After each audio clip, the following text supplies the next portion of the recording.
Bonsoir, je m'appelle Daphné Segretin. Pour ceux qui ne me connaissent pas, je suis directrice des contenus pour HEC Éditions et rédactrice en chef du magazine HEC Stories qui est à votre disposition dans la salle en bas, vous avez dû le croiser, et en PDF sur notre site pour vous, chers participants, online. Je suis enchantée de vous accueillir ce soir pour cette 3e édition du festival HEC Live Project. Je le rappelle, ce festival est le rendez-vous annuel d'HEC Alumni qui mêle conférences, ateliers pratiques, coaching et networking pour repenser notre rapport aux côtés de celles et ceux qui font bouger les lignes. Notre rapport au travail, bien sûr. Alors, à quoi ça sert notre travail ? Et si notre travail avait le pouvoir de nous faire du bien, de faire du bien à nous, aux autres? C'est bien ces questions qui seront abordées avec des intervenants, des experts, des témoins pour nourrir vos réflexions et tenter de dessiner peut-être, je l'espère, des réponses. Cette année, le festival HEC Live Project est placé sous le signe du Work for Good. Urgence climatique, pandémie, changement des modes de travail, mais aussi guerre en Ukraine ou santé mentale. Tous ces sujets ont un impact plus ou moins grave sur nos activités professionnelles et par ricochet, elles touchent les sociétés et plus largement la planète. Si vous êtes là ce soir, dans la salle ou derrière vos écrans, je peux supposer c'est parce que vous aussi, vous avez choisi de délaisser le « travailler plus pour gagner plus » au profit du « travailler autrement pour vivre mieux ». On va parler ce soir de quête de sens et d'impact. Nous avons la conviction que chacun peut agir à son échelle pour que notre travail mène à un impact positif sur notre vie comme sur celle des autres. Au programme ce soir, nous aurons la chance d'entendre Denis Machuel qui nous racontera son expérience de grand dirigeant chez Sodexo. Entre l'idéal souhaité et la réalité, il y a un défi constant, récit à venir. Nous aurons ensuite une table ronde sur la quête de sens avec 2 dirigeants et 2 étudiants. Enfin, nous écouterons 3 témoignages qui sont le reflet de parcours professionnels singuliers, justement dans leur quête de sens et d'impact. Mais avant d'entrer dans le vif du sujet, j'appelle maintenant Géraldine Poty, qui est directrice du marketing et services chez HEC Alumni. Je ne sais pas si ton micro est ouvert, Géraldine. Quentin, tu l'entends ? Ça fonctionne ? Oui. Ouais. Bonsoir à tous. Je suis absolument ravie de vous accueillir ce soir au format hybride avec les participants qui nous suivent en ligne et en présentiel, de renouer avec le présentiel après 2 ans de online exclusivement dans ce lieu absolument magnifique qui est Comet Meeting à Bourse, en plein cœur de Paris. Je remercie d'ailleurs toutes les équipes de nous permettre de vous recevoir et d'organiser cet événement. Je souhaitais vous dire quelques mots sur le festival. Le festival a pour vocation d'explorer le futur du travail et ses mutations, de découvrir des approches inspirantes pour relever les défis de nos vies professionnelles, mais aussi de nos vies personnelles. En 2020, nous avons souhaité faire évoluer l'offre HEC Alumni Carrière, partant du principe que le temps des carrières était révolu, les parcours professionnels n'étaient plus linéaires et que la notion du sens qu'on pouvait donner à son travail devenait essentielle et prenait une place prépondérante dans la réflexion de chacun. Dans ce contexte, nous avons réorienté l'accompagnement proposé aux alumni pour répondre à cette problématique en créant la marque HEC Live Project. Pour incarner la marque, le premier festival en 2020, il y a pile 2 ans, était sur le sujet « Bien dans ta peau, bien dans ton travail ». L'an passé, certains d'entre vous, de fidèles participants au festival, ont pu participer. Le sujet était « Le futur du travail appartient aux optimistes ». Et cette année, nous avons planché sur le sujet du « Work for Good ». Autant de sujets qui vous animent, qui nous animent et sur lesquels nous souhaitons proposer une approche très concrète à travers des tables rondes, des témoignages, des ateliers qui vont commencer dès ce soir et qui se poursuivront jusqu'à mercredi. Cet événement annuel est un temps important pour l'association. Il incarne la proposition de valeur qu'on souhaite proposer aux diplômés HEC en matière d'accompagnement professionnel. Cet accompagnement professionnel peut se faire d'une manière individuelle ou encore collective. On accompagne les diplômés et certains d'entre vous par des entretiens, des offres de coaching. On est assisté par 9 coachs. On propose également du mentoring ou aussi des formations en ligne et ensuite des approches plus collectives avec des partenaires historiques comme l'Avarap ou encore Switch Collective. Et puis depuis quelques mois, depuis septembre, on a lancé un cycle de conférences thématiques sur des sujets divers, comme le haut potentiel intellectuel, sa place dans l'entreprise aujourd'hui, ou encore l'épuisement professionnel. Le burn-out touche à peu près un cadre sur 2 en France. Donc des sujets qui nous interpellent tous et qu'on souhaite mettre à l'ordre du jour des rencontres qu'on peut vous proposer, aussi bien en présentiel qu'en ligne, bien sûr. Et puis d'autres conférences plus ciblées sur la mission ou l'émission des CEO, des top exécutives. On a organisé récemment une table ronde sur le CEO qui me dit que je suis un bon CEO ou le CEO ne devrait-il pas être un Chief Engagement Officer aujourd'hui pour embarquer ses collaborateurs, donc toujours dans cette approche de sens qu'on souhaite donner à notre travail. Donc vous le verrez, plein de formats, plein de contenus qui s'inscrivent dans la nouvelle raison d'être, même si elle n'est pas directement nouvelle, mais en tous les cas signée autrement que Adrien Couret, le président d'HEC Alumni, a annoncé l'année dernière, qui s'incarne par la signature We Share, We Dare, We Care. Et on s'attache à ce que toutes les initiatives s'inscrivent dans ces piliers de partage, d'audace et de solidarité, d'attention aux autres. Et enfin, je dirais peut-être un dernier point, un dispositif de caisse de solidarité a été mis en place depuis janvier, qui permet à tous les alumni qui souhaitent être accompagnés dans une période qui peut être plus difficile ou complexe, sur des formations, des accompagnements spécifiques. Donc n'hésitez pas, si vous entendez des camarades ou si vous êtes concernés, à nous solliciter. Voilà, donc après ce festival, nous serons ravis de vous accueillir, que vous soyez à l'international, en province, sur Paris, en ligne ou en présentiel. On pourra vous présenter toute l'offre de services avec toute l'équipe qui m'accompagne. Et puis d'ici là, je vous souhaite une excellente soirée et un excellent festival. Merci beaucoup. Merci Géraldine. Merci Géraldine. On va rentrer dans le vif du sujet. J'appelle maintenant Denis Machuel, ancien directeur général du groupe Sodexo et administrateur de Kindry, le leader mondial des solutions de gestion d'infrastructures informatiques et critiques. Bonsoir Denis. Bonsoir Daphné. Je vous laisse vous installer, on vous écoute. La place est à vous. Merci beaucoup. Bonsoir à toutes et tous. Bonsoir à tous ceux qui nous regardent. Alors, la dernière fois que j'étais intervenu dans le cadre d'HEC, c'était pour la clôture du programme Purposeful Leadership.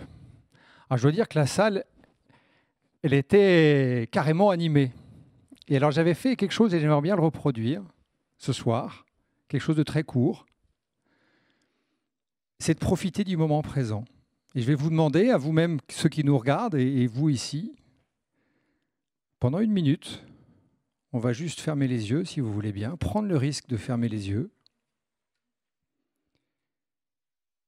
et se concentrer pendant 3 respirations sur simplement, voilà, une grande respiration et une grande expiration.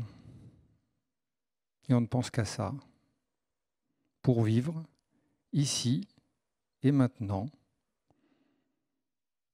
ce moment de vie où l'air qui rentre et l'air qui sort nous fait vivre. Voilà.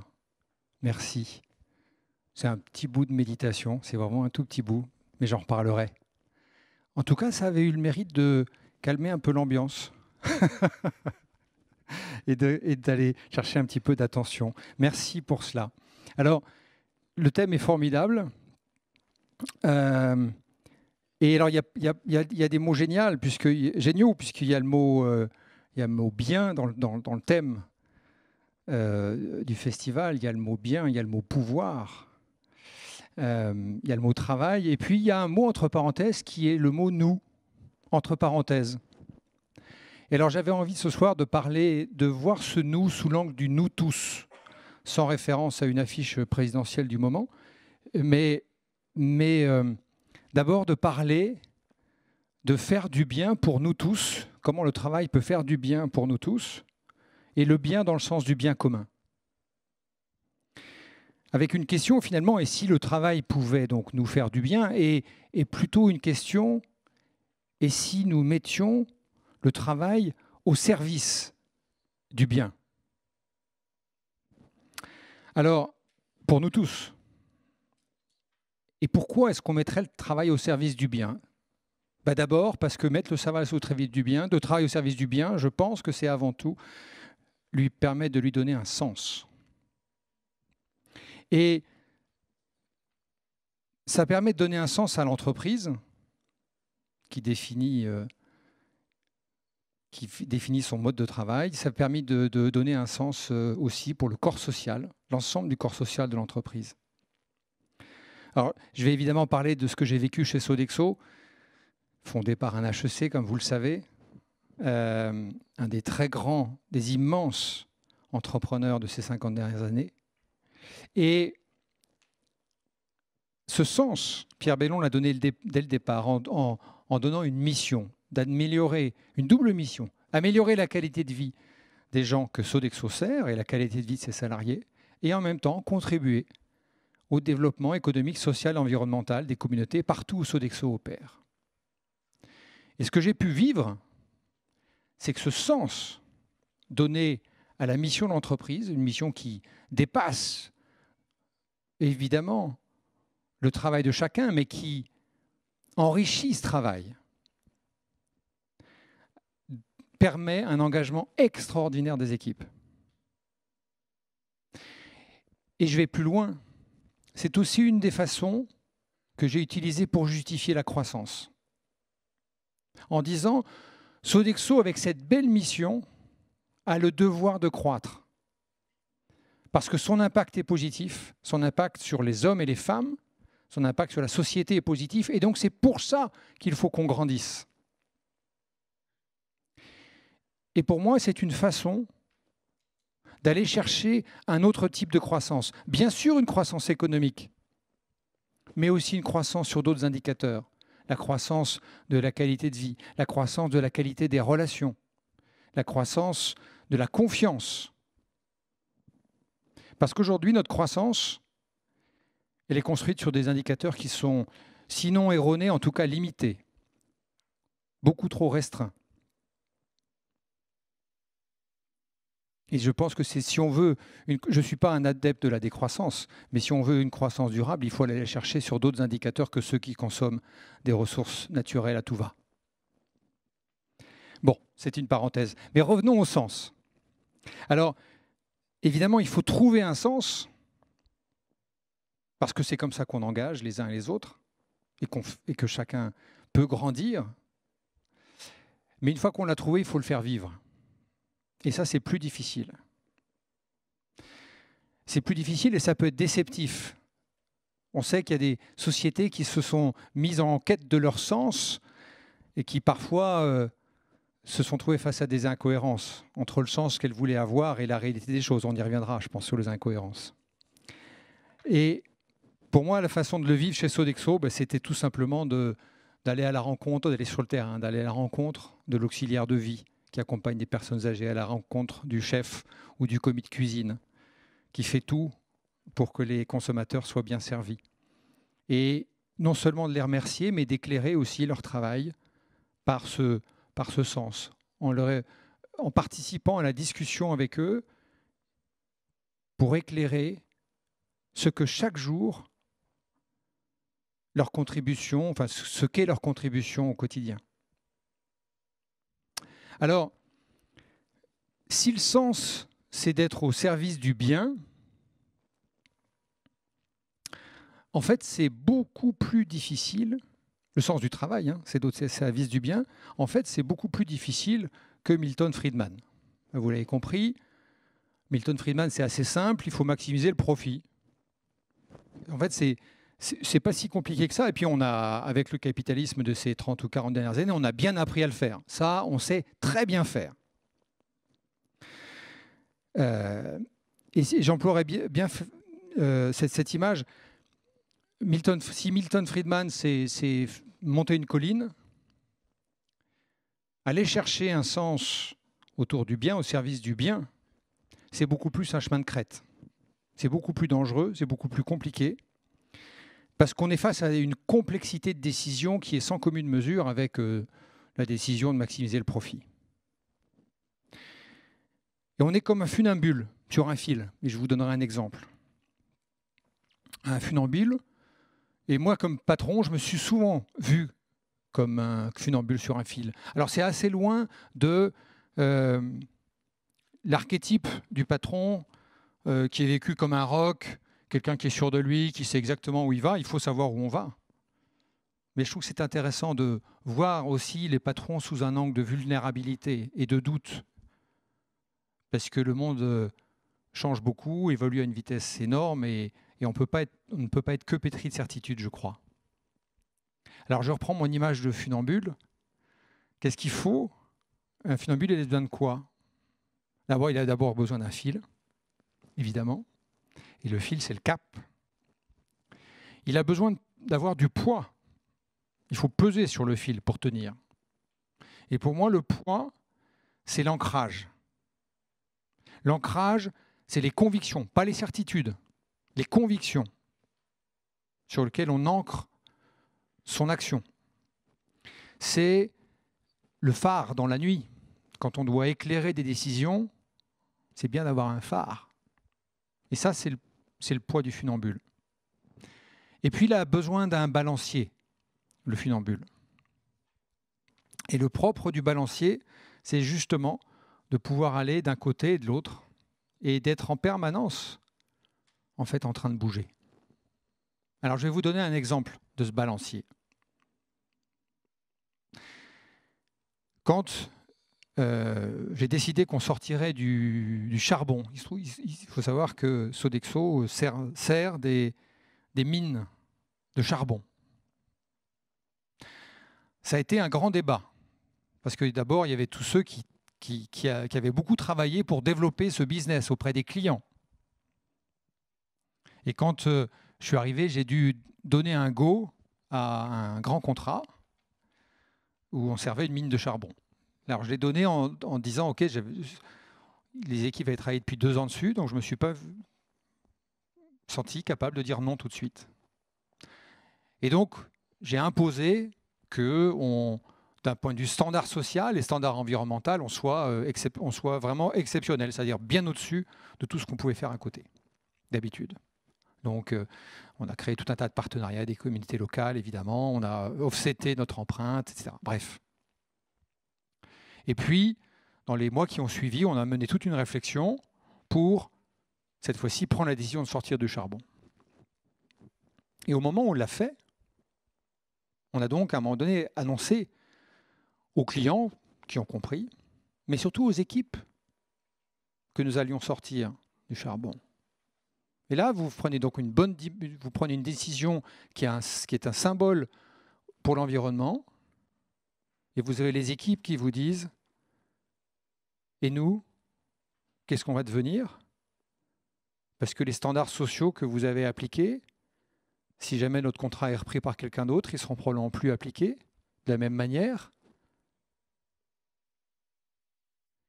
Et là, vous vous retrouvez à dire donc j'ai mis mon balancier d'un côté et comment je fais pour le remettre de l'autre? Même chose pour tous ceux qui ont été face à des moments difficiles, quand il fallait parfois ajuster les effectifs avec le Covid. On l'a vécu de manière évidemment avec une magnitude très importante chez Sodexo. Quand vous êtes un employeur social et que vous devez licencier, comment vous vous regardez dans la glace? Et j'imagine aujourd'hui tous ceux qui sont face à ce dilemme avec la guerre en Ukraine. Qu'est-ce que je fais en Russie? On n'en a pas beaucoup parlé.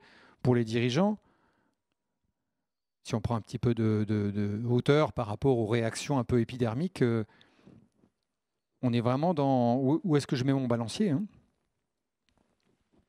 Alors, qu'est-ce que ça veut dire pour le dirigeant de se trouver face à cela? Comment est-ce qu'on se prépare à ça? Et pour moi, le premier sujet, c'est de se connaître. Et de se connaître, c'est d'aller faire un travail d'introspection et d'un travail de relation avec les autres. Parce que c'est à la fois par l'introspection au fond de soi, par la méditation ou par d'autres choses, qu'on peut comprendre son ancrage et ses motivations profondes. Et je suis convaincu que la relation à l'autre, c'est aussi une façon de trouver le chemin vers soi-même.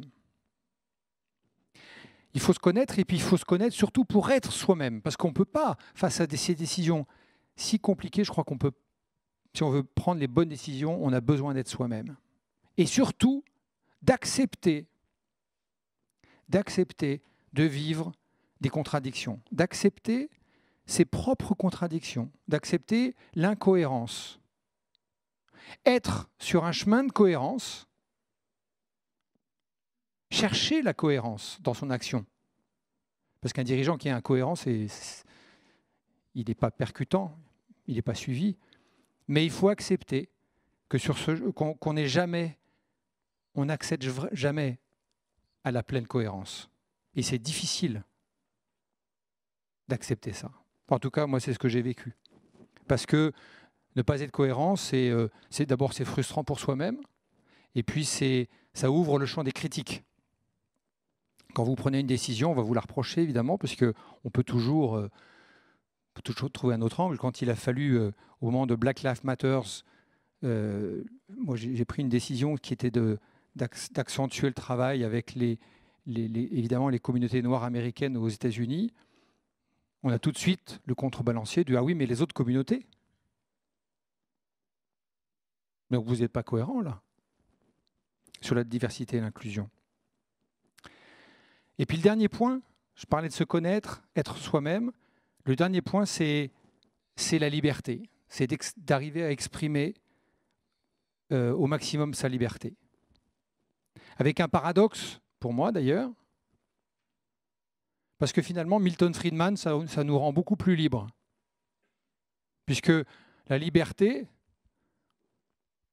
on a la liberté absolue de maximiser le profit. On peut faire tout ce qu'on veut pour maximiser le profit. Donc, même si Milton Friedman est d'être un peu caricatural, est quelque chose qui enferme nos sociétés, ça rend finalement presque le dirigeant plus libre. Alors que si on choisit un autre chemin, on est justement dans une gestion de parties prenantes qui ont des aspirations très différentes, avec donc beaucoup plus de complexité et beaucoup plus de contradictions. Alors, être libre, ça nous permet, et moi je l'ai été, puisque au moment où on m'avait proposé on m'avait dit que j'étais potentiellement un successeur de Michel Andel à la direction du groupe. La seule chose que j'ai faite, c'est que j'ai posé la question à ma femme. Et s'il n'avait pas accepté, j'aurais dit non. J'aurais dit retirez-moi de la liste en tout cas. Mais ce moment-là, où vous acceptez finalement que votre épouse vous dise bah non, je ne veux pas, ça m'a mis profondément en liberté dans toutes les décisions qui ont suivi. Et cette liberté, je crois que c'est celle qui nous permet de chercher en nous-mêmes la justesse de nos décisions. C'est celle qui nous permet de faire advenir ce à quoi nous aspirons profondément. C'est ce qui nous permet d'être clairvoyants. Et c'est ce qui nous permet de nous concentrer, je pense, sur le bien commun. Et je terminerai juste par une citation de Simone Veil, la philosophe magnifique, qui dit « La liberté des hommes de bonne volonté, quoique limitée dans les faits, peut être totale dans la conscience. » Voilà. Merci. Merci Denis Machuel pour ces mots. On a compris que le chemin a été semé d'embûches, mais vous nous donnez plus que quelques éléments, non pas pour atteindre les sommets, mais pour trouver notre équilibre, notre sens. Et justement, sans transition méditative cette fois, pardonnez-moi, on va passer à la table ronde, justement sur la thématique enquête de sens. J'appelle Cécile Delille, directrice du centre Purpose d'HEC Paris, rattachée à l'Institut Society and Organization d'HEC Paris, autrement connu sous l'acronyme SNO. Cécile, je vous invite à monter. Denis, partez pas parce que c'est une table ronde, donc restons tous ensemble. Sinon, on perd le sens.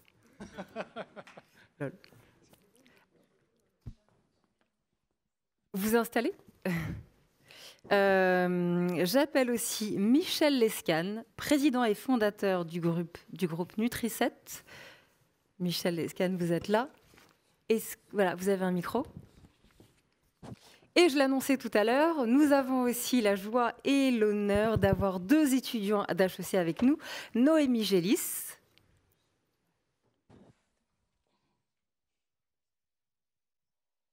Noémie, je vous laisse vous installer à côté de Cécile. Et Abraham Godedi.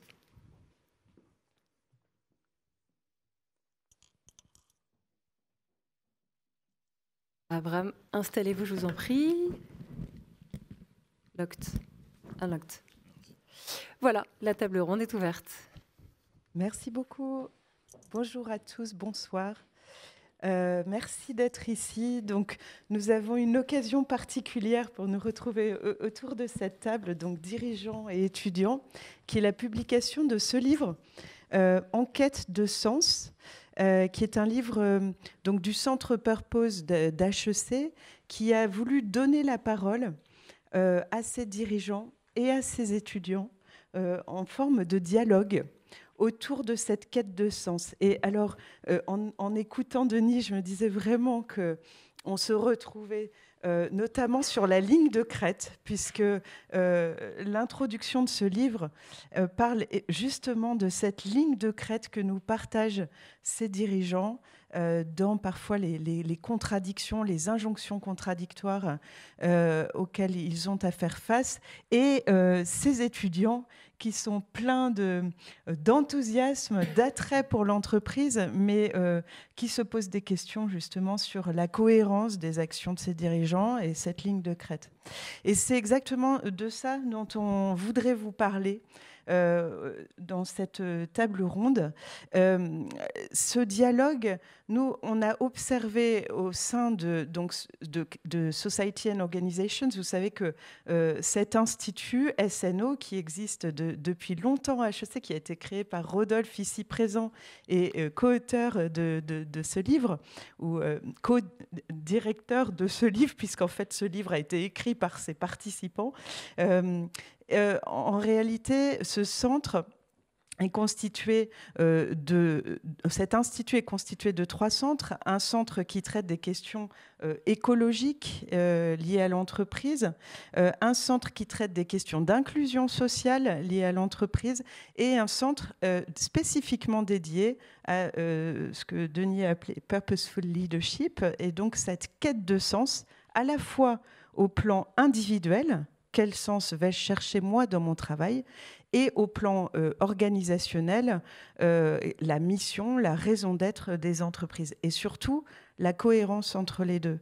Le fait que ce sens cherché par l'organisation ne pourra passer que par son incarnation par les individus dans l'entreprise. Voilà, donc c'est vraiment très en lien avec ce que vous nous avez partagé, Denis, et d'ailleurs Denis, évidemment, contribue à ce livre.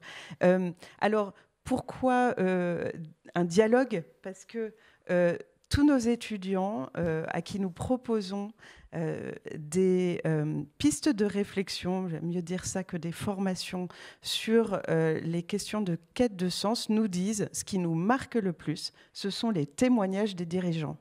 Ce ne sont pas les cours de leadership, ce ne sont pas même les outils qu'on peut nous proposer, ce sont des parcours individuels. Voilà.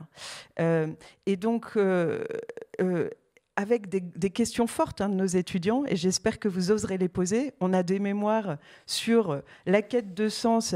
Est-ce que c'est finalement le nouvel avatar de l'aliénation par le travail, Est-ce que c'est l'outil dont les dirigeants se servent pour impliquer encore plus les salariés, faire en sorte que le sens, on ne le cherche pas avec ses enfants et son mari, mais dans sa boîte. Bon, donc, la quête de sens, nouvel avatar de cette aliénation. On a des mémoires sur est-ce que c'est une question de riche, la quête de sens, Est-ce que finalement, ce n'est pas réservé aux gens qui peuvent se la poser, cette question-là. Et nous, au sein de ce centre Purpose, on essaie de donner des pistes non seulement de réflexion, mais aussi de factualisation par la recherche académique. Et ça, Rodolphe en est le représentant ici, mais sachez qu'on fait des recherches scientifiques sur le sujet de l'incarnation du sens dans l'organisation, avec des résultats qui sont très intéressants. C'est des recherches qui se basent vraiment sur une approche scientifique avec des essais randomisés, contrôlés, des groupes tests, des groupes témoins, où on va regarder, j'ai un exemple en tête, par exemple, si le fait que la mission qui est celle de l'organisation, le travailleur puisse réellement l'incarner dans son travail. Un exemple d'un article qui parle de la mission d'une société qui vend de l'électronique grand public et qui dit que sa mission, c'est de mettre l'électronique grand public au service de ses clients pour une vie meilleure. Bon, très bien. Une fois qu'on a entendu ça, on peut se dire, bon... Et en réalité, si on donne aux vendeurs dans les magasins de téléviseurs ou de systèmes d'alarme, parce que c'est ça aussi l'électronique grand public pour des personnes âgées qui peuvent tomber à terre, et qu'on leur dit, vous pouvez faire des remises sur les produits qui réellement servent la vie des gens. Typiquement, faites une remise à une vieille dame sur un système d'alarme, mais pas sur un téléviseur. Eh ben, on s'aperçoit qu'en fait, l'organisation elle-même voit sa performance augmenter. Autrement dit, le fait d'incarner le sens dans l'entreprise sert aussi l'organisation. Donc, tout le monde est gagnant. Donc, nous sommes convaincus que c'est un thème fondamental. La recherche académique donne des pistes de compréhension de ces enjeux, mais nous pensons, et avec ce livre, nous montrons que peut-être les parcours individuels, la façon dont on traite cette ligne de crête est encore plus fondamentale pour éclairer nos parcours individuels. Voilà. Donc, on va avoir 2 temps. J'ai trop parlé déjà, mais un premier temps où chacun d'entre nous va se présenter rapidement et surtout dire, enfin d'entre vous plutôt, en quoi ce sens, cette quête de sens vous imprègne dans votre travail ou dans votre futur, dans votre projection dans votre travail pour les étudiants. Qu'est-ce que vous cherchez en fait, qu'est-ce que ça signifie pour moi de chercher le sens dans l'entreprise, quel est le point de départ de tout ça, qu'est-ce que je cherche à mon niveau, au niveau de l'organisation, et est-ce qu'il y a des clivages générationnels dans cette recherche? Voilà, peut-être le premier temps. Et puis un second temps qui va vraiment rebondir, essayer d'aller gratter ce que Denis a évoqué sur ce passage de l'intention à l'action. Cette ligne de crête, un dialogue sans concession, alors par binôme, parce qu'ils se sont répondus dans le livre, donc entre Michel et Abraham et Denis et Noémie, où peut-être vous pourrez partir de situations concrètes de dirigeants, Denis, vous en avez cité quelques-unes, sur ces dilemmes, sur cette difficulté de mettre en lien la volonté et puis la mise en œuvre aussi, voilà, sur ces intérêts contradictoires de vos parties prenantes, ces impératifs économiques qui vous empêchent parfois d'aller là où vous voudriez. Voilà. Donc voilà, 2 temps. Peut-être on peut commencer par ce premier temps sur la recherche individuelle du sens dans votre travail, peut-être, et peut-être à cette occasion, Michel, vous pourrez nous parler de Nutri7 aussi, que tout le monde ne connaît pas nécessairement. Donc on peut peut-être commencer par vous, si vous le voulez bien. D'accord. Oui. Ça marche, oui. D'accord. Donc Michel Descartes, je suis le fondateur d'un groupe maintenant qui s'appelle Nutri7. Nutri7 est, je vais dire, une structure relativement simple et ne se pose pas de questions. Nous, on est là pour nourrir les enfants dans les pays en voie de développement. Voilà. On ne se pose pas la question du sportif, est-ce qu'on doit être chez Decathlon? Non. Nous, on nourrit les enfants. Et ça, savoir où on va, tout marin, c'est qu'on peut passer par tous les caps, par tous les courants. Ce qui est important, c'est de savoir. Hein, savoir où on arrive. Donc, nourrir les enfants, nous avons choisi on aurait pu travailler dans une ONG, on aurait pu travailler à l'UNICEF. Nous, on a choisi un modèle qui est celui de l'entreprise. L'entreprise familiale, l'entreprise individuelle. Pourquoi ? Parce que je crois que c'est la liberté. Pour accepter de nourrir des enfants, dire c'est mon but principal, ça veut dire que je vais aller investir au Soudan, dans le Darfour. Je propose ça à un conseil d'administration, j'ai intérêt à avoir la majorité. Je propose ça à un banquier, j'ai intérêt à avoir des fonds propres. Donc, on a choisi de se mettre sur une société familiale, tranquille, avec une certaine maîtrise, avec des enfants qui travaillent dans l'entreprise. Et dans un point important, c'est de dire, je reste dans mon rôle. Mon rôle, c'est de nourrir les enfants, c'est pas de faire autre chose. C'est pas de faire de politique ou de faire... Non. On est là pour produire, fabriquer, concevoir des produits qui aient un impact sur la nutrition des enfants, même si maintenant c'est dans ce qu'on appelle les 1000 jours. Ça fait des années que l'on parle dans les milieux humanitaires des 1000 jours, c'est-à-dire à partir du 3e mois où la mère est enceinte jusqu'à 1000 jours, quoi, parce que l'importance de la nutrition est aussi grande chez la mère. Et ce qui est terrible, c'est que les 1000 jours, c'est une notion qui commence à sortir en France. Enfin, n'est pas ça. Donc, après, progressivement, on s'est dit, c'est bien de fabriquer en France. C'est bien. On est roi, on a des bons produits. Et donc, produire près des besoins, c'est ce qu'on appelle l'autonomie nutritionnelle, c'est-à-dire permettre à un pays de gérer au mieux ses problèmes nutritionnels. Donc, par la connaissance, par la fabrication du produit, et progressivement, on va remonter la chaîne sur la production des matières premières. Et également, on va former... On va créer aider à la création d'entreprises. On a mis en place un réseau de franchisés, vous voyez, le McDo du malnutri sévère, c'est nous. Et on a pu faire en sorte de développer des entreprises qui sont à la base, pour moi, du développement, en particulier en Afrique, en tenant compte des problèmes culturels. Parce que expliquer à un Soudanais qu'il faut faire une prévision de trésorerie et qui vous écoute, et oui, et qui, au bout de 5 minutes, vous dit « ouais, Inch'Allah ». Bon, on se dit « tiens, on a un problème culturel, il faut le voir ». Donc, on a aussi mis en place des brevets sur les produits et on s'est battu. On s'est vraiment battu pour ça, pour nos croyances, en refusant d'ouvrir les brevets à disposition des pays du Nord.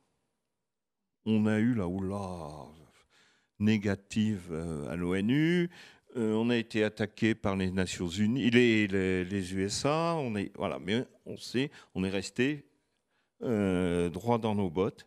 Et par contre, on a ouvert les brevets aux pays du Sud, c'est-à-dire que les pays du Sud peuvent utiliser notre savoir-faire, mais on refuse totalement aux pays du Nord. Et ça, c'était un plus, c'était une très très grosse bataille, parce qu'il y avait là des intérêts économiques. Mais quand on voit le nombre de brevets en Afrique et le nombre de brevets dans les pays du Nord, on se dit qu'on a intérêt quand même à développer la recherche en Afrique et le dépôt de brevets. Parce qu'il y a un moment où ça appartiendra aux déposeurs. Voilà, c'était... je crois que Nutri7, on nourrit à peu près 10-12 millions d'enfants. On renutrit 10-12 millions d'enfants par an. C'est une aventure absolument passionnante, mais ça demande aussi beaucoup de soucis, de liberté. Se battre pour défendre nos idées, je crois que Denis en a parlé. Et le rôle du chef d'entreprise, c'est passionnant, d'avoir à se battre. C'est d'aimer avoir peur, parce que c'est pas toujours facile. On dit, pour innover, il faut avoir... Armand Actuel dit, pour innover, il faut oser aller dans le noir. Ben voilà, c'est un peu ça. Et moi, je fais la promotion des entreprises familiales, parce que c'est notre liberté. Et on se rend compte que sur le long terme, ce sont elles qui perdurent. Voilà. Et j'ai déjà vu avec Abraham, s'il ne me posait pas de questions trop méchantes, il venait en stage. On a négocié le prix. Merci Michel. Merci Michel. Donc c'est vrai que la quête de sens, elle semble évidente oui, dans l'action, l'objet de votre entreprise que vous avez fondée. Voilà, je le rappelle pour ceux qui ne le savent pas. Donc ça paraît évident. On a trouvé très intéressant de vous avoir sur un modèle très différent, évidemment, de Sodexo, une taille d'entreprise. Et c'est aussi ce qu'on a essayé de faire dans ce livre, d'avoir des dirigeants de structures d'entreprises toutes, mais très différentes en termes de taille, de secteur, d'industrie. Voilà. Mais merci Michel. Je vais laisser peut-être Abraham, du coup, continuer et dire ce que vous, Abraham, vous cherchez en tant qu'étudiant de première année. D'accord. À du HEC. coup, bonsoir à tous. Je suis Abraham Godidi, étudiant en première année à HEC Paris.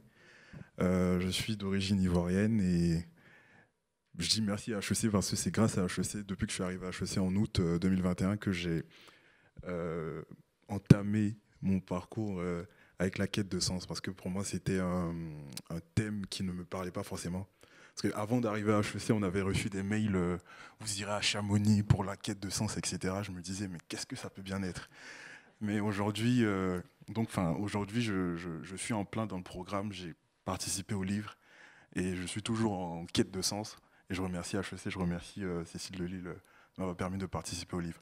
Alors pour moi, qu'est-ce que la quête de sens? Du coup, comme je le disais, je suis en première année. C'est quelque chose de nouveau pour moi. De plus, je n'ai jamais travaillé, du coup, je ne peux pas donner de définition à proprement parler de la quête de sens, sinon ça manquerait un peu de réalisme. Mais de ce que j'ai lu dans le livre, de ce que j'ai entendu dans les conférences avec HEC, dans les cours qu'on a eus, etc., la quête de sens, pour moi, ça pourrait se résumer à trouver une sorte d'adéquation entre les aspirations de l'individu, ses convictions, du coup, ce qu'il est, et le travail qu'il fait dans l'entreprise et la mission de l'entreprise dans laquelle il va travailler, etc. Du coup, où est-ce que la quête de sens commence? Je dirais qu'elle va commencer du coup en école, une école de commerce pour nous qui sommes passés par HEC et pour les autres à l'université. Parce que c'est à ce moment-là qu'on se questionne vraiment sur ce qu'on veut, sur le métier qu'on va faire. Du coup, ce qui va faire sens pour nous, sur l'entreprise dans laquelle on va travailler, l'entreprise dans laquelle on ne va pas travailler. Du coup, c'est pour moi le début de la quête de sens, c'est vraiment dans cette période-là, quand on est étudiant en école, quand on commence à réfléchir en fait aux projets professionnels qu'on a envie d'avoir, etc. Après, l'autre question, c'était quoi déjà? Non, mais simplement, c'est très bien. Et peut-être passer à... Noémie est en dernière année, donc peut-être Noémie pour vous, après ce parcours en école, qu'est-ce que vous diriez chercher à ce stade? Bonsoir à tous. Donc, comme Abraham, j'ai également fait le parcours proposé par la chaire Purposeful Leadership à mon arrivée à HEC. Et je suis désormais encore à HEC, mais dans le cadre du double diplôme avec Sciences Po. Donc je pense qu'il va y avoir des similarités, mais aussi des différences dans mes réponses sur le sens que je cherche et la quête que je suis en train de mener comme Abraham et comme les deux dirigeants qu'on a déjà pu entendre parler. Pour moi, la quête de sens, et le sens, il se fait à plusieurs niveaux dans l'entreprise ou dans l'organisation dans laquelle on travaille. Je pense que c'est important que l'objet, la mission que l'entreprise, que l'organisation dans laquelle on est, pour laquelle on agit, soit en accord avec les valeurs qu'on a, qu'on s'est reconnues. Et donc là, ça va aussi revenir sur ce qui a pu être dit, mais sur l'importance avant de commencer une certaine quête de sens, de se connaître et de savoir ce qu'on cherche et ce qui nous touche, et peut-être cette notion d'ancrage qui va nous diriger sur la crête qui a été mentionnée en début de conférence. Et donc je pense que ça, c'est l'objet global de l'entreprise, de l'organisation. Mais c'est aussi important que cette quête de sens, elle soit présente au quotidien et que ce ne soit pas juste quelque chose qui soit vécu par le dirigeant. Et donc que quelle que soit notre équipe, notre département, notre chef de section, on ait l'impression au quotidien, dans les tâches qu'on fait, que l'on sache pourquoi on le fait. Et je pense que ce pourquoi, et ce que je veux dire, c'est très personnel et je pense que chacun a sa définition, mais pour moi, doit avoir une certaine utilité pour la population, pour l'environnement au sens large, donc que ce soit la biodiversité, le monde dans lequel on vit de manière plus globale. Et donc, il y a à la fois cette notion d'utilité, de service aux autres, à notre planète et au bien, qui peut être défini aussi de manière différente selon les personnes. Et j'aimerais préciser que je pense qu'on a l'impression que ça fait sens, et c'est peut-être ce qu'on cherche quand on cherche à ce que ça fasse sens, lorsque on donne le meilleur de soi-même et qu'on a l'impression que tout l'environnement dans lequel on est contribue à ce meilleur-là et qu'il y a une sorte d'épanouissement général. Donc c'est ainsi que je répondrai. Denis, vous voulez vous présenter davantage sur cette question ? Ouais, je crois que moi, ce qui me faisait lever le matin, dès que même avant, mais quand je suis rentré chez Sodexo, tout particulièrement, si je suis rentré chez Sodexo, c'est justement pour cette mission, pour les femmes et les hommes de l'entreprise que j'avais rencontrés, et puis pour cette mission, parce qu'elle donnait justement un sens à mon engagement, un sens au travail que j'allais faire de tôt le matin à tard le soir. Et que du coup, je me sentais, je pense, un être humain plus humain et plus, comment dirais-je, plus contributif à la société, à mes frères et sœurs en humanité autour de moi. Donc c'est ça qui m'a donné l'énergie d'avancer. Voilà, c'était ça pour moi la quête de sens. C'est quand le nous-mêmes, finalement, rejoint le nous tous. Voilà. Alors, je crois qu'on a beaucoup d'étudiants qui cherchent ça. En tout cas, c'est ce qui est remonté à travers nos programmes. Ceci dit, j'essaie de mettre un peu quelque chose poil à gratter, mais on a des étudiants qui nous font des mémoires en souhaitant aller dans des terrains qui sont beaucoup moins objectivement au service de la population, comme peut l'être Sodexo ou Nutri7, et qui nous disent finalement, pour moi, la quête de sens, je peux la trouver dans une banque, voire même dans une société qui fabrique du tabac. On a eu des étudiants qui nous ont dit ça, parce que en réalité, ces entreprises-là vont payer des impôts, donc contribuer à l'investissement public sur des objets sociaux, parce que ça peut me permettre de nourrir ma famille et que c'est aussi une quête de sens pour moi. Donc, je voudrais passer à la deuxième partie pour dire finalement, on essaie de ne pas avoir un discours lénifiant et de se dire, mais en réalité, tout est dans l'articulation de l'intention qu'on peut avoir à la mise en œuvre, de la cohérence, en fait, de la manière dont on navigue dans ces injonctions contradictoires propres à tout environnement économique et dont on sert ces différentes parties prenantes au bon sens du terme sur ce bien commun. Donc, c'est la deuxième partie de cette discussion que je voudrais ouvrir, et de manière vraiment très concrète peut-être, en vous demandant par binôme, peut-être d'abord aux dirigeants, donc Michel et Abraham, dirigeants, de parler de justement peut-être de situations qui ont été sur cette crête et sur lesquelles vous avez essayé de passer de l'intention à l'action de la meilleure manière, mais où ce n'était pas évident. Et puis à Abraham, surtout de réagir, surtout que vous connaissez ces terrains sur lesquels Michel opère, et vous savez la complexité de ces terrains sur ces questions. Et puis voilà, et après passer au binôme Denis-Noémie, de la même manière, Denis, en partageant, vous en avez déjà partagé quelques-unes des situations de cet ordre-là. Voilà, je vous laisse la parole, Michel Abraham. Merci. Abraham, quand tu veux m'interrompre, tu fais. Pas de souci. On a passé 1 heure en voiture à papoter, c'est bon. Oui, déjà l'intention, passer de l'intention à l'action, il peut y avoir un problème de communication. C'est les RSE. On dit, ah oui, ça marche mieux comme ça. Hein. On dit ça, on va faire ça. Et on ne le fait pas parce que de toute façon, on n'a pas l'intention de le faire. Hein. C'est un petit peu des systèmes de communication. On dit on va faire. Alors qu'on ferait mieux de dire on a fait. Ça veut dire qu'on est arrivé au bout. Donc ça, c'est un premier point qui me semble un peu important. Après, pour arriver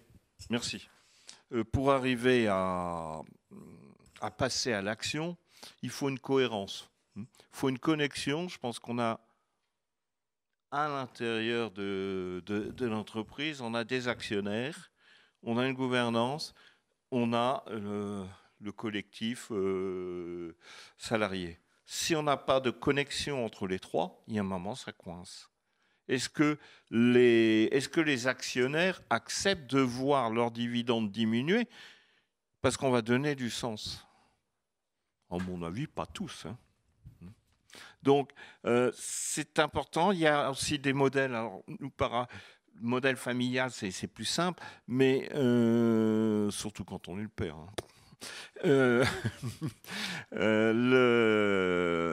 On a fait et monté une société à objet social étendu avec donc la chaire d'école des mines, et c'est totalement passionnant. L'objet social d'une société, il n'y a pas grand monde qui le lit. Et pourtant, c'est très important. Mais les statuts, je veux dire. Mais dans l'objet social, on fait des trucs le plus large possible. Quand on fait un objet social étendu, c'est non seulement écrire ce que l'on va faire, mais écrire comment on va le faire. Et donc, c'est un engagement de tous les actionnaires aussi. Si vous avez une prise de participation, comme ça peut arriver, il y a la BPI ou quelqu'un qui rentre, il doit suivre les statuts. Il ne peut pas changer la volonté de la société composée du personnel et compagnie. Ça, c'est énorme à faire, et ça devient un moment, une fois j'ai terminé, ça devient un moment, un élément de liaison entre les actionnaires et l'ensemble du collectif. Hein, c'est que le collectif ne se dit plus, tiens, l'actionnaire vient uniquement pour toucher des dividendes. Il vient aussi pour partager des valeurs. Et là, quand on a ces trois connexions, qu'on évite d'avoir un dirigeant qui veut trop de primes, eh ben on va trouver un équilibre. Et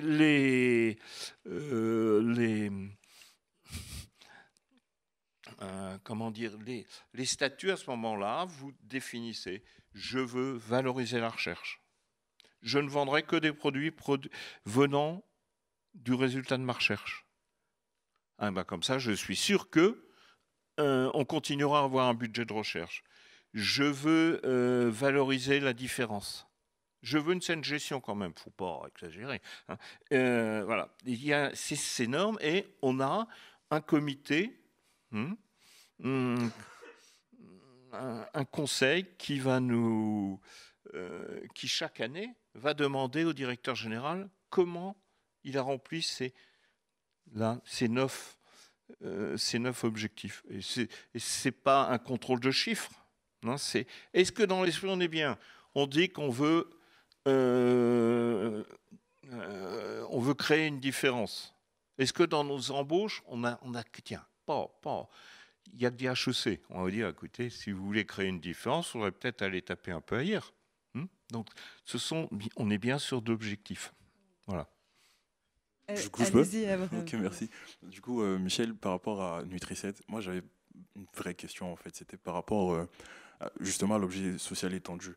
Là, vous dites dans l'objet social étendu de Nutri7 que votre objectif, c'est de lutter contre la malnutrition, de nourrir les enfants. Vous l'avez rappelé au début de la table ronde.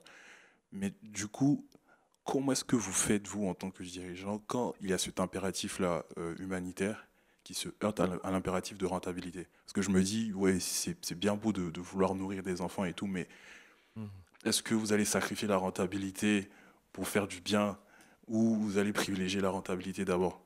Du coup, cette lutte entre ces deux objectifs-là, comment est-ce que vous faites devant? On sait très bien que si on veut être libre, si on veut se développer, si on peut prendre du risque dans nos projets, il faut gagner de l'argent. Moi, quand j'ai un sujet de recherche nouveau, je me pose la question, est-ce que ça va me permettre de nourrir les enfants? Est-ce que je peux perdre de l'argent sans mettre en péril l'objectif, la société? Mais ça me semble tout à fait... Gagner de l'argent pour une entreprise, c'est son rôle premier. Après, le dépenser, c'est là que le sens peut commencer à changer. Mais ça ne me dérange pas d'être... au Niger, c'est la première entreprise agroalimentaire. C'est assez logique. Et ça ne me... comment dire, je ne me sens pas mal par rapport à cette notion de gagner. Voilà, j'ai développé mon entreprise, je l'ai montée avec pas grand-chose. Et maintenant, les produits Nutri7, ça représente 240-250 millions d'euros. Ça fait pas mal d'enfants nourris. Mais si on n'avait pas gagné de l'argent, on serait plus vivant. Parce que, après, par exemple, dans le cas de Nutri7, donner aujourd'hui les brevets gratuitement au pays du Sud et tout, ça a quand même pris du temps parce que Pumply c'était créé en 96 et c'est qu'en 2005 ou 2006, je crois que les brevets ont été quand même autorisés au pays du Sud, etc. Du coup, il y avait quand même chercher de la rentabilité d'abord et après nourrir les enfants.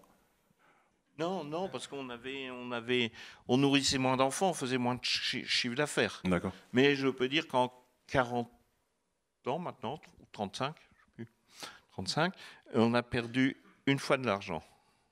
Bon, j'ai changé d'expert comptable. Il ne voulait pas passer de provision. Ouais, merci Abraham, c'est une question intéressante.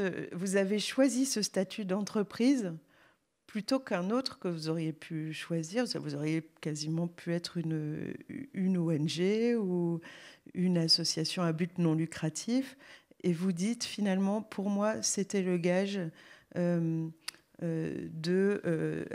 cette capacité à investir, à se développer et donc à être efficace et donc à servir en fait. Oui, je viens d'un milieu d'entrepreneurs. Mon père était fondateur de Maminova. C'est pas tout à fait jeune, mais il nourrissait aussi les enfants en France. Donc pour nous, la culture de l'entreprise est réelle. Et l'entreprise, encore plus l'entreprise familiale. J'ai 2 de mes enfants qui travaille avec nous, le troisième arrive. Enfin, c'est logique. Et puis, l'avantage, quand on a le capital, c'est qu'on prend les décisions, on les assume. Abraham, dans votre réponse dans le livre, vous dites que justement, de découvrir ces modèles de l'entreprise qui, en fait, servent, ça vous a un peu... Ça a donné du sens à votre présence à HEC. Oui, déjà, du coup, je le dis dans le livre parce que là d'où je viens, dire qu'on va servir quelqu'un, qu'un dirigeant dise que je vais servir les autres, ça se fait pas. Parce que dans l'imaginaire, c'est les autres qui servent le dirigeant, c'est pas le dirigeant qui sert les autres. Donc, voir une entreprise en fait comme Nutri7 qui réussit quand même à se mettre au service du bien commun, à imaginer un modèle d'entreprise qui permet de nourrir des gens, du coup d'aller, comme Michel le disait, humanitaire et profit, c'est assez intéressant. Mais du coup, moi, la question que je me posais, et je pense que Michel a pu quand même bien répondre, c'était comment est-ce qu'il faisait pour arbitrer en fait entre profit et service du bien commun? Parce qu'on se dit, ouais, il faut servir et tout, mais il y a quand même l'impératif, comme il a dit, si on n'a pas le capital, si on n'a pas l'argent, on ne peut pas servir en fait. Du coup, voilà. Je me souviens d'une discussion avec Médecins sans frontières sur les fixations de prix. Bon, on est parti du bas en disant, voilà, moi pour vivre, il faut ça. Pour faire de la recherche, il faut ça. On a remonté, puis le prix, c'est pas une discussion de marchand de tapis. Et ça fait des années qu'on réagit comme ça. On reviendra peut-être au moment des questions du public. Je voudrais passer au binôme Denis-Noémie. Et puis, bien sûr, on vous ouvrira, donc vous pourrez poser toutes vos questions par la suite. Alors peut-être juste une réaction de ce que m'évoque ce dialogue entre Michel et Abraham. Le premier, c'est une question que moi je me suis beaucoup posée, qui reprend ce que tu disais, Abraham, c'est finalement quel est le bon niveau de profit? C'est quoi le bon niveau de profit? Et ça, pour moi, c'est la $1 billion question. Parce que bien sûr, il y a toute une rationalité autour de ce dont l'entreprise a besoin pour se développer. Mais ça aussi, ça peut se modéliser. Donc c'est vraiment une question compliquée, je pense. Et voilà. Et je voudrais parler de deux situations, partager 2 situations avec Noémie, de tiraillement. Le premier, c'est quand j'ai voulu déployer le plus grand programme de gaspillage alimentaire de la profession. Il faut savoir qu'un tiers de la nourriture qui est produite sur Terre est gaspillée. Vous le savez peut-être, c'est un scandale absolu, un tiers. Et d'ailleurs, elle est gaspillée dans les pays du Sud, elle est gaspillée plutôt en amont, entre le champ et la distribution, et parce qu'on récolte mal, on stocke mal, on transporte mal. Et dans les pays développés, c'est plutôt entre la distribution et l'assiette et la poubelle, puisqu'on est très optimisé dans la production et le transport, et mal. Et on gaspille parce qu'on est trop riche quelque part. Et donc... le plus grand programme de gaspillage alimentaire, et puis je me suis heurté au comité exécutif du groupe à une très forte réticence, tout simplement parce qu'il y avait d'autres priorités, c'était important, il y a plein de choses à faire. Et j'ai été surpris et tiraillé sur justement à quel point il fallait que je pousse cet impératif, qui est un impératif environnemental très fort, qui a aussi une conséquence économique, bien entendu. Voilà. Merci. Merci pour cette réponse très honnête, déjà. Oui, pardon. Non, vas-y. Et donc, je me demande, face à une déception personnelle, une déception qui provient de soi, face à ce cheminement de crête qui, visiblement, s'annonce toujours fait d'incohérences et donc de difficultés, qu'est-ce qui, dans ces moments-là, fait que pour le dirigeant, ça va faire sens de continuer? Est-ce qu'on voit toujours une ligne ou est-ce qu'on n'est pas perdu? Alors, je pense qu'il y a ce qu'on réussit et il y a ce qu'on ne réussit pas. Sur ce coup-là, voilà, je dis je suis pas fier. J'ai pas suivi, donc peut-être qu'on a amélioré quand même les conditions de travail, mais j'en ai pas la certitude. À côté de cela, quand on voit le travail qu'on a pu faire collectivement sur l'inclusion, notamment aux États-Unis, et ce travail qu'on a fait avec avec toutes les communautés des minorités, quand on voit le travail qu'on a pu faire en France pour améliorer, réduire le gap de salaire entre les femmes et les hommes, après un travail approfondi. Voilà, il y a quand même des sujets de satisfaction qui moi, m'ont donné le courage de continuer et de faire des choses. Donc, il faut choisir ses combats, c'est évident. Et il faut notamment choisir ses combats dans la relation avec ses actionnaires et avec ses investisseurs. Effectivement, je me suis aperçu que tout n'était pas entendable. Tous les combats ne sont pas aujourd'hui acceptés ou compris. Et qu'il faut énormément de pédagogie pour arriver justement à bien construire un chemin d'équilibre entre l'ensemble des performances, la performance économique, la performance sociale et la performance environnementale, sachant que sur ces deux dernières, on ne mesure pas bien, hein, globalement. On mesure un petit peu, on mesure un peu sur l'égalité homme-femme maintenant, on mesure un petit peu sur les inégalités salariales, etc. Mais on est très loin de mesurer vraiment. Nous, chez Sodexo, on mesurait aussi l'engagement des salariés, qui est un bon indicateur tout de même social de l'entreprise, un bon baromètre. Mais il reste encore énormément de choses à faire. Et pareil sur l'environnement, on mesure encore très très mal. Donc, choisir ses combats et surtout, je crois qu'on a besoin d'énormément de pédagogie pour faire comprendre aux différentes parties prenantes le chemin qu'on mène, la raison pour laquelle on le fait et ce que sera comme bénéfice également économique. Je suis convaincu qu'évidemment, le travail social et le travail environnemental ont des bénéfices économiques, mais ils ne sont pas aussi court terme que l'action purement financière immédiate qui a un résultat immédiat. Donc c'est tout ce changement de mentalité qu'il faut arriver à faire sur l'ensemble de nos parties prenantes, je crois. Mais moi, j'avais une question pour toi.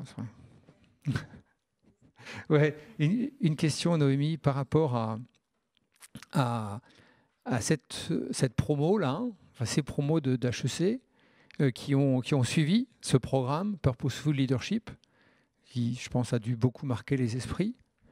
À quel point... Alors, deux questions. La première, est-ce qu'il y a effectivement... On parlait de clivage générationnel, Cécile parlait de clivage générationnel. Je ne sais pas s'il faut... Est-ce qu'il y a vraiment un clivage générationnel? Est-ce que tu le ressens comme ça entre je sais pas, notre génération et puis sur les aspirations, hein, et la vôtre? Est-ce qu'il y a un clivage générationnel? Et deux, qu'est-ce qui va se passer pour la promo ou les promos qui auront suivi ce Purposeful Leadership? Est-ce que dans les choix qui vont se présenter là maintenant, comment est-ce que tu peux vivre toi le choix d'aller, sans être du tout dans le jugement, dans des business qui sont peut-être où le profit est prévalent, ou dans d'autres voies, voilà. Comment est-ce que tu vis ça? Ou qu'est-ce que tu vois de tes collègues? Alors, il y a plusieurs choses. Donc, en effet, toute notre promotion, et je pense qu'on était parmi les premières promotions à avoir suivi le programme Purposeful Leadership. Donc, c'est vrai que dès l'arrivée à HEC, on nous met à la fois sur une voie où on va avoir les cours comme toutes les promos d'HEC ont pu avoir. Donc, qui nous donne bien entendu les outils pour travailler en entreprise ou ailleurs. Et on a aussi ce qui a pu être qualifié de pas de côté et de détour dès notre arrivée à HEC, où ça ne va pas être uniquement un questionnement sur comment, mais pourquoi, vers où je vais. Et je pense que ça, c'est très intéressant. Et ce qui est vrai, c'est que quand on est arrivé à HEC, on sort donc de 2 ans, 3 ans de prépa qui sont très intenses et qui nous enferment un peu dans la logique de je veux me dépasser, je veux dépasser les autres pour avoir ce concours, pour avoir cette école. Mais finalement, ce n'est pas du tout la finalité, c'est juste une étape. les vraies interrogations arrivent après. Et c'est vrai que quand on arrive, on nous a dit pendant 2 ou 3 ans qu'on allait pouvoir en faire de ce qu'on voulait si on avait une école de commerce et en particulier si on avait HEC. Donc, quand on arrive, on est à peu près libre, et ça revient à des sujets qui ont été évoqués, de faire certains choix et d'évoquer ce qui nous anime plus ou moins, même si forcément, je pense qu'on n'est pas forcément égaux en fonction des situations d'où l'on vient. Ce qui est assez intéressant, je trouve, c'est qu'en étant dernière année à HEC, on voit déjà des choix qui ont été faits de voies professionnelles, d'engagement, et que finalement, on sent que d'un côté, il y a déjà beaucoup de projets qui ont mûri, de directions qui ont été prises et d'engagements qui sont faits. Mais on peut aussi voir que finalement, on s'est déjà confronté à des contradictions, à des oppositions, à des obstacles, que ce soit en stage, mais que ce soit aussi finalement dans les choix d'orientation à faire et dans les entreprises qu'on pouvait nous proposer. Et c'est assez frappant de voir que finalement, il y a peut-être un clivage qui n'est pas intergénérationnel, mais qui est au sein même de la génération, et du fait que certains ont, peut-être parce qu'ils ont eu la chance de rencontrer les bonnes personnes, peut-être parce que finalement ils ont eu la chance de pouvoir se poser les bonnes questions au bon moment, mais ils ont resté dans la voie qui était la leur, alors que d'autres, sans faire absolument pas de jugement sur une catégorie de métier, etc., mais par rapport au sens qu'ils prétendaient être le leur, et même par rapport à leurs propos, parce que beaucoup aussi reconnaissent que finalement, les choix qu'ils font sont aussi des choix par défaut. On se rend compte qu'il y a ce clivage entre ceux qui, pour l'instant, continuent à être dans la voie qui semble faire sens pour eux, et ceux qui, peut-être, ont abandonné parce que ça semblait une évidence de prendre autre chose.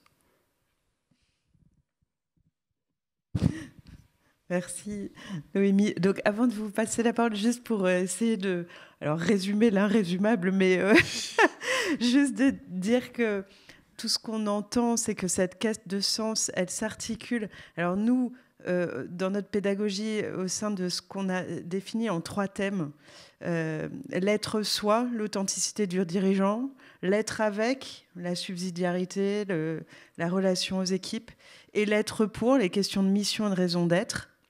Et que, comme le disait Denis en introduction, on est sur une ligne de crête. Alors, sur chacun de ces 3 thèmes, individuellement et de l'organisation aussi, sur le 3e thème, mais aussi on est dans une ligne de crête entre ces 3 thèmes, parce qu'il faut trouver l'équilibre entre l'être soi, l'être avec et l'être pour. Et finalement, les dilemmes que tu as évoqués, Denis, ils sont beaucoup sur cette question de l'équilibre entre ces 3 dimensions. Voilà. On va passer maintenant au 2e temps fort de votre soirée. Je vous laisse vous rasseoir. Et j'appelle maintenant Valérie Mas, diplômée d'HEC Grande École en 2000, cofondatrice et co-dirigeante de la Green Tech WeNow, spécialiste de l'innovation climatique. Valérie a par ailleurs été élue femme du développement durable 2021 par l'organisme Women First. Je vous laisse la parole, Valérie. Merci. Ça marche ? Ça marche ? Ah, ça y est. Merci et bonsoir à tout le monde. Alors moi, je vais décaler un petit peu le sujet, puisque je vais vous parler, pas forcément de quête de sens, et pourtant moi je le lis beaucoup à la quête de sens, je vais vous parler d'enthousiasme. Est-ce que vous savez que les enfants de 2-3 ans ont des bouffées d'enthousiasme toutes les 2-3 minutes ? Et est-ce que vous savez à quelle fréquence les adultes ressentent de l'enthousiasme? 2 à 3 fois par an.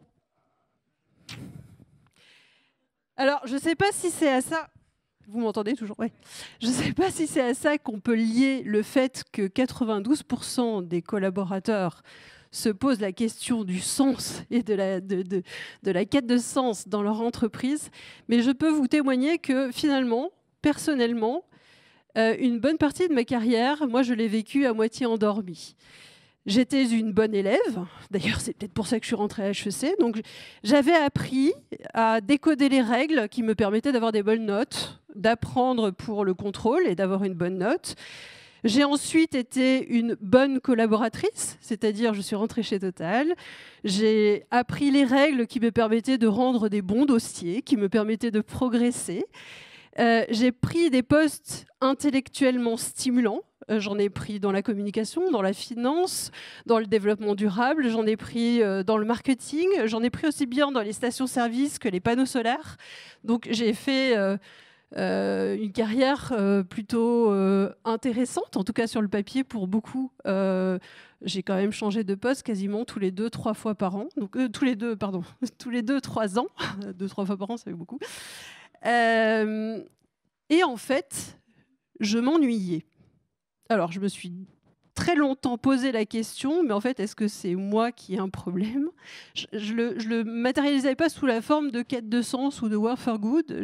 C'est pas quelque chose que j'avais, en tout cas, verbalisé comme ça. Et un jour, une amie m'a dit « T'arrêtes pas de me dire qu'un jour tu monteras ta boîte. Écoute, je connais ton parfait associé. Rencontre-le, c'est mon mari. » Et j'ai eu un date totalement surréaliste à La Défense où un jour, je me suis retrouvée à rechercher dans une salle de restaurant un homme barbu. Moi, je lui avais dit que j'avais une veste bleue. Donc, et on s'est retrouvés en face en disant « Bon, alors on va monter une boîte ensemble. De quoi ça cause ?» Donc on avait un embryon d'idée. Et ce jour-là est le jour surtout où j'ai décidé, où j'ai pris la décision de quitter Total avec 3 enfants, un mari entrepreneur, où je me suis dit, allons-y, j'ai plus d'argent, mais c'est pas grave. Je pense que agir pour le climat, ça a du sens. Ce jour-là, j'ai vu le monde s'ouvrir devant moi. Et vraiment, c'est-à-dire que je me suis dit, mais en fait, je pourrais faire ça, et en fait, je pourrais faire ça, et puis je pourrais aussi faire ça. Et c'est là où j'ai commencé à réaliser qu'en fait, il me manquait l'enthousiasme.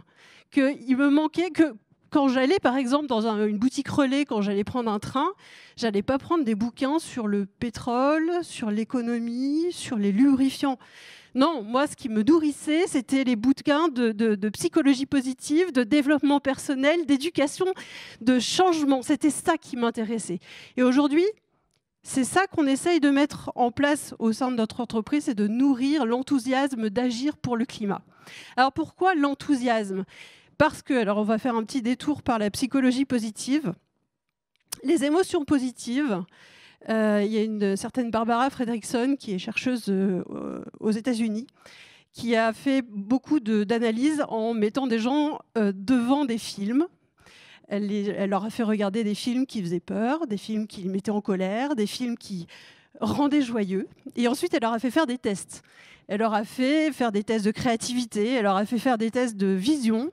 Et elle s'est aperçue d'une chose absolument incroyable, c'est que quand on a peur ou quand on est en colère, notre vision se rétrécit, on est beaucoup moins créatif, on est beaucoup moins social et on est beaucoup moins capable d'inventer la vie d'après.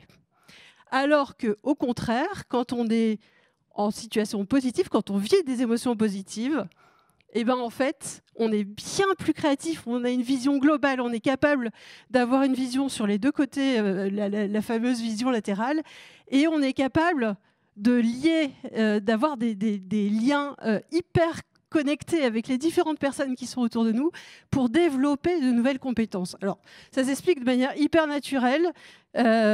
L'homme préhistorique que nous étions était câblé pour fuir en cas d'attaque de dinosaures. Alors, les dinosaures, les hommes, on sait qu'il n'y avait pas de...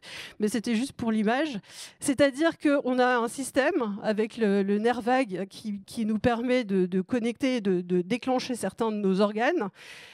Quand on a besoin de fuir, on déconnecte une partie du cerveau, parce qu'on n'a pas vraiment besoin de réfléchir. On déconnecte la digestion.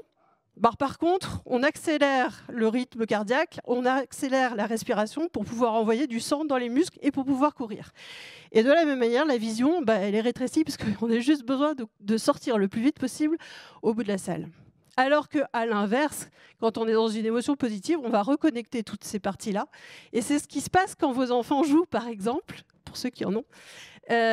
Tant que vous ne leur dites pas « Attention, tu vas te faire taper sur les doigts avec le marteau, attention hein, », ou « Ne marche pas ici parce que là, tu vas… » tant que vous les laissez faire, en fait, ils sont justement dans cette vision positive qui leur permet d'être créatifs, qui leur permet de créer de nouveaux liens sociaux et qui leur permet de développer de nouvelles compétences. Alors pourquoi nourrir l'enthousiasme? Parce qu'on a un biais de négativité. Notre cerveau de Cro-Magnon, que je vais reprendre devant son dinosaure, il a besoin de savoir quand il y a un danger, parce que le cerveau, il est là pour nous permettre d'imaginer et de nous protéger. Il n'est pas là pour voir les trains qui arrivent à l'heure. En fait, ça, on s'en fout, ça nous prend de l'énergie. Il est plutôt là pour voir tout ce qui se passe mal au cas où. Et donc, ce biais de négativité, en fait, il nous alimente au quotidien. On a tout le temps la capacité à voir ce qui va mal, beaucoup plus que ce qui va bien. Donc, en fait, on appelle ça le tapis roulant hédonique. On a besoin de rajouter régulièrement un peu de positif pour contrebalancer ce biais de négativité. Et donc, nourrir cet enthousiasme, c'est ça. C'est de rajouter régulièrement des aspects positifs pour justement continuer à avoir envie de... Parce qu'en fait, l'enthousiasme, c'est quoi? C'est ce fameux intérêt énergisant qui nous pousse à aller plus loin, qui nous pousse à agir. Et ce qui est intéressant, c'est que, en fait, quand on est un enfant, ça ne sert à rien de vous dire... tout ce que vous faites mal. Non, mais là, tu as fait une faute d'orthographe. Non, là, le mot... non, tiens bien ton stylo, etc. La dictée ou l'apprentissage de l'orthographe va devenir un vrai calvaire. Et de mon point de vue, c'est exactement la même chose pour le climat. Aujourd'hui, le climat, alors, on a entendu parler, je ne sais pas si vous avez vu, le GIEC a sorti son rapport sur les solutions. Enfin, j'ai envie de dire, parce que je pense que le nombre de rapports qu'on a eus qui présentent toutes les catastrophes possibles et imaginables qui vont nous arriver, c'est plus angoissant qu'autre chose. En fait, je pense que le moteur de l'action n'est pas dans la peur, ou en tout cas, c'est un des moteurs, la peur ou la colère, mais le moteur le plus important, c'est l'enthousiasme. Et comment aller chercher cet enthousiasme? En rajoutant au quotidien des choses qui nous font du bien, en s'appuyant sur nos forces plutôt que de travailler sur ce qu'on ne sait pas bien faire. Ça, pour le coup, on est des champions en France de s'appuyer sur ce qu'on ne sait pas bien faire ou de travailler les fameuses compétences et pas nos forces personnelles. Donc voilà, ce que je voulais vous dire juste aujourd'hui, c'est moi, ma quête, ça n'a pas été de chercher à travailler pour le climat, ça a été de travailler mon enthousiasme, parce que l'enthousiasme, c'est contagieux. Et je pense qu'aujourd'hui, si on est capable d'enthousiasmer, de donner aux gens des choses très concrètes à faire et qui leur donnent envie d'agir pour le climat, plus on sera, finalement, plus on sera enthousiaste, plus on sera nombreux. Voilà.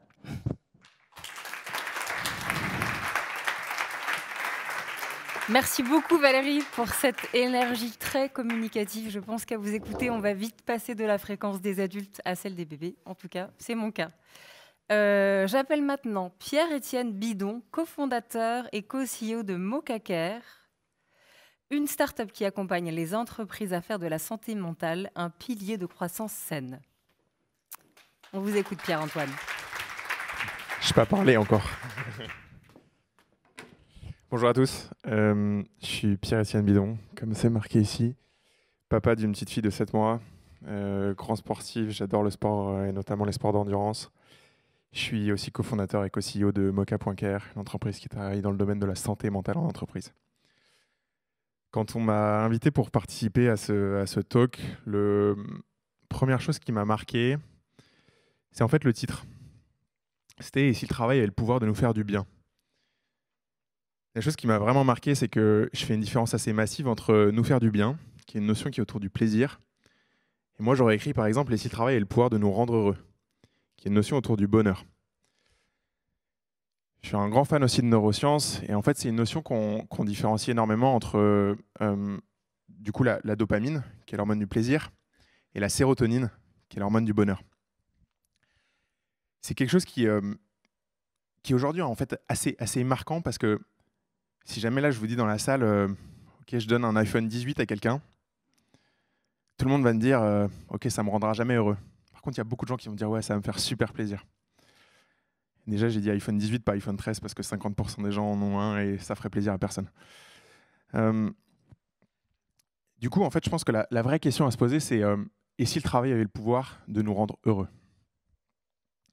Et maintenant, une fois qu'on se pose cette question, j'ai juste envie de vous partager une petite expérience de vie personnelle. Le 6 janvier 2016, je passe les portes d'un cabinet de conseil considéré comme assez prestigieux, un cabinet de conseil américain. Je vous rassure, ce n'est pas celui dont on parle beaucoup en ce moment. C'est son concurrent. Et au moment où j'ai une offre de job dans ce cabinet-là, dont je pense que ça fait encore peut-être rêver encore certains HEC aujourd'hui, ce qu'on me dit autour de moi, c'est très simple. Ma mère me dit c'est cool, tu vas rencontrer le PDG de Total à 23 ans. Mes potes me disent c'est super chouette, tu vas gagner plein de fric. Et mes profs me disent c'est cool, tu vas énormément apprendre.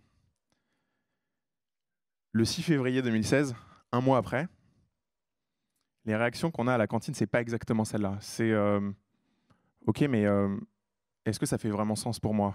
Est-ce que ce que je fais aujourd'hui me plaît? Ok, je fais ça pendant 2 ans, mais après je ferai autre chose. Et en fait, le 6 janvier 2016, j'expérimente ce que Mo Gawad, je ne sais pas si certains d'entre vous le connaissent, c'est un ingénieur chez Google X, qui est l'entité de Google qui travaille sur tous les trucs top secret, appelle l'équation du bonheur. Une équation très simple, mais qui est pour autant super puissante, qui dit qu'en fait, le bonheur est la différence entre la réalité et ce qu'on attend de cette réalité, ou nos attentes par rapport à cette réalité. Et en fait, cette question, elle a été extrêmement importante pour moi et dans la manière dont on a construit Mocha aujourd'hui, parce que à partir du moment où on a des attentes qui sont extrêmement hautes, ce que je vous disais par exemple avec l'iPhone 18 ou avec rencontrer le PDG Total à 23 ans, bah nécessairement en fait, ça va générer des frustrations. Et ce qu'on observe aujourd'hui, c'est assez simple, c'est que hors période de Covid, il n'y a jamais eu un turnover qui a été aussi important. Il n'y a jamais eu une loyauté à l'entreprise qui était aussi faible. Et donc encore une fois, la question qu'il faut se poser, c'est si on veut que le travail nous rende heureux, comment on définit nos attentes et nos priorités? Sur ce point-là, j'ai eu beaucoup de chance, entre guillemets. Désolé pour l'ascenseur émotionnel, ça va peut-être vous faire peur, mais ça a quand même été une chance énorme pour moi. Le 6 février 2016, un mois après le 6 janvier, date à laquelle j'ai passé ces portes-là, j'apprends que mon père décède d'un cancer du poumon. Et là, en fait, à ce moment-là, ce qu'on se dit, c'est quoi? C'est on n'a pas le choix de reconsidérer ses priorités. C'est quelque chose qui est imposé à nous. Je suis sûr que certains d'entre vous dans la salle ont vécu des événements aussi traumatiques que celui-là. Mais en fait, ce qu'on se dit à ce moment-là, c'est très simple, c'est quelles sont mes attentes, quelles sont mes priorités, et on est tout à fait capable de les définir extrêmement rapidement, bizarrement. Et du coup, la question que je me suis posée à ce moment-là, c'est pourquoi on est obligé d'avoir des événements potentiellement très traumatiques pour se poser cette question-là. 3 ans après, on est en juin 2019. Là, dans notre bureau, on est 7 personnes. Sur 7 personnes, il y a eu 3 burn-out. On lève la tête, on se dit, mais comment on n'a pas anticipé ça? Des gens comme vous et moi, normaux, quoi. Et là, en fait, on prend un peu de recul et on se dit, pourquoi, en fait, on n'a vraiment pas réussi à anticiper? Pourquoi on n'a pas réussi à se poser la question? Pourquoi on n'a pas réussi à accompagner ces gens avec la bonne solution au bon moment? Et en fait, c'est là où on se dit, on pense qu'il faut, et c'est pour ça que je suis ravi d'intervenir aujourd'hui, on pense qu'il faut en fait intervertir la relation qu'on a au travail. Ce qu'on voyait, c'est qu'on avait une relation qui était assez transactionnelle par rapport au travail. De façon très simple, on se disait, je donne de mon temps, de ma performance, essentiellement, contre un salaire, un statut social, ce que vous voulez, mais en tout cas, des éléments presque matériels, et c'est une transaction, en fait. Et du coup, à partir du moment où cette transaction, elle est déséquilibrée, la réaction, c'est quoi? C'est, en fait, je quitte l'entreprise, et puis je change, et puis je pars autre part. Et du coup, c'est une quête successive, c'est-à-dire qu'on change tout le temps de travail, il y a énormément de déséquilibre, et du coup, on se dit, peut-être que le travail peut nous faire plaisir, mais jamais nous rendre heureux. Et ce qu'on a voulu faire, en fait, au moment où on a commencé à se poser cette question, c'est justement transformer cette relation ou ce rapport très transactionnel à un rapport beaucoup plus de relation de confiance. Et je vais vous expliquer ce que ça change, c'est que, en fait, à partir du moment où il y a une relation de confiance entre personnes, quelle que soit la durée, entre guillemets, avec laquelle une personne va rester dans son entreprise, pour moi, cette durée, elle devient quasiment infinie théoriquement. C'est-à-dire que à partir du moment où cette relation, c'est plus une relation transactionnelle de très court terme, ce qu'on va se dire, c'est en fait, je vais toujours rester dans la communauté de mon entreprise parce que j'ai été respecté en tant que personne, parce que, et c'est ce qu'on fait nous chez Moka, on accompagne en fait les entreprises à travailler sur une croissance saine en prenant soin de la santé mentale de leurs salariés, même à un moment où en fait tu vas pas bien, à un moment où tu te poses des questions, à un moment où tu trouves peut-être moins de sens dans ton boulot, à un moment où en fait tu as eu un décès dans ta vie personnelle et ça t'impacte au boulot, bah, en fait je vais prendre soin de toi à ce moment-là. Et ça, je trouve qu'en fait la vision qu'on a eue dès le départ, c'était vraiment de se dire transformons cette relation d'une relation très transactionnelle à une relation de confiance sur le long terme. Et on est convaincu aujourd'hui que c'est peut-être ça qui peut nous rendre heureux au travail. Merci.